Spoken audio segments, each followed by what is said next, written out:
Meet Joe Springer, former United States Marine. He's an EMS pilot that rescues people in distress. He's a great family man, is a bit of a prankster, and he loves brownies. You know, they have this rule: you cut across the top of the brownie, you don't cut around the edges. Well, you have to cut around the edges because it's firmer. So I would cut around the edges, and my mother-in-law and wife would yell. Of course, they knew it was me. And sometimes I would tell my mother-in-law my wife did it. Well, she wasn't having any of that. She knew it was me. So anyway, that's where I thought, you know, it'd be nice if I can get a pan I can, you know, just use and not have to worry about cutting around the edges.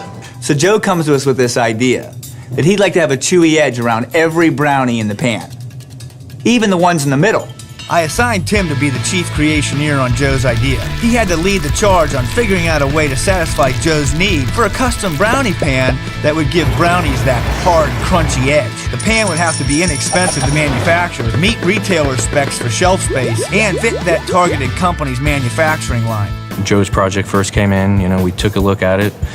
We looked at all the similar products and patents on it, and with his idea, it seemed pretty unique and straightforward, so we went ahead and designed it as he pretty much had it. The team invented a silicone pan with single inserts that would create separate brownies with hard edges, and had brownie bar embossed on the bottom, creating a signature finish on each brownie bar. I believe the design team in the initial stages came up with what we thought was a metal pan at that point. It's always been silicone from the day it came in. You know, the client wanted it silicone. It was a gray-looking piece of tin. It always came across that it was metal because the darn thing was gray in the virtual board. Nobody reads things. People give things 3 seconds over their eyes. They saw that it was a pan. They might have read the word pan. They saw it was gray. Fox Run Craftsman was the company that we targeted. They're in the housewares category, but right off the bat, they said no.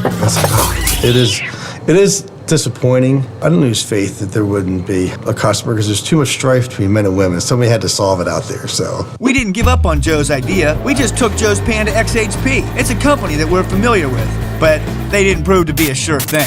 I kind of got kicked in the teeth when they said no, no, no, why do you keep showing this to me? I'm sick of seeing this thing. What is going on here, you know? I mean, it's like, come on, licensing, can I make it any easier for you? I mean, dog with a note. Perfect product here. Joe's idea was on life support, and we were trying to keep it alive. To give the project a lot more versatility, they changed it to the silicone dessert tray. You know, I could have fought development and said, no, no, no, this is exactly how I want it to be. But I was like, hey, if you guys want to modify it to make it better, go ahead. XHP and QVC paid a visit to Inventionland. We pulled that project out one more time and showed it to QVC, who loved it. And then, of course, XHP loved it. I looked over at the president of XHP and let him know, I'm like, finally, we found a home for this project. Joe's idea was brought back to life. The meeting had reinvigorated the team and inspired them to come up with adding a metal insert in to strengthen the pan.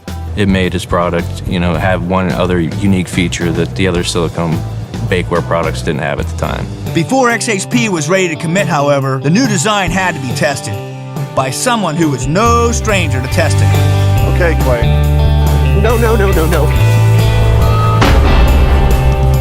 The brownies in the silicone pan here, they seem to have a much crisper, a little bit of a harder edge, which I personally like that a lot better.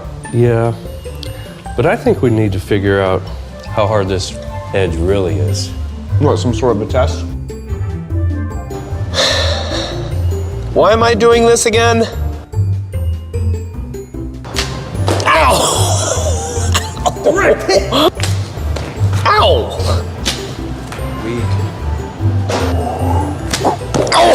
There we go.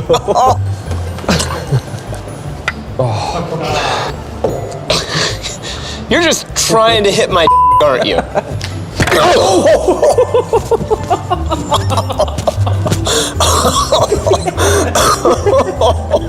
Yes. Well, it's tough enough and it holds together enough, that they can hit and not break, and that slingshots don't affect the taste. I think we're done testing. XHP licensed Joe's idea, and it went into production. And QVC committed to bringing it to TV. So we called Joe and we gave him the great news. That was the worst day of my life and the best day of my life. That day, my brother and I were visiting my mom in the hospital, and the family decided, with my mother as well, that she was going to go on hospice, and there wasn't anything else they could do for her. So honestly, that day I didn't care that I had to manufacture because I was thinking about my mom. So that was a big shakeup for everybody because we didn't really know how to celebrate the moment from that point forward. So we wanted to try and do something special for Joe, so we invited him out to our office to our Christmas party and received a Christmas present that they would never forget. And we got you your license. All right, This thank is your you. first big royalty check.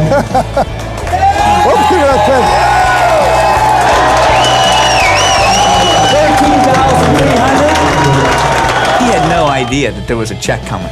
So when we gave him the check, there was this big expression of accomplishment going on and a big warm moment. I still keep in touch with a lot of my buddies I was on active duty with and I was in Albania with. I get emails all the time, Marines, brownie pans, what are you doing, While it is a brownie pan, now it's taking different shape. It's led into all these other pan designs now that they're working on.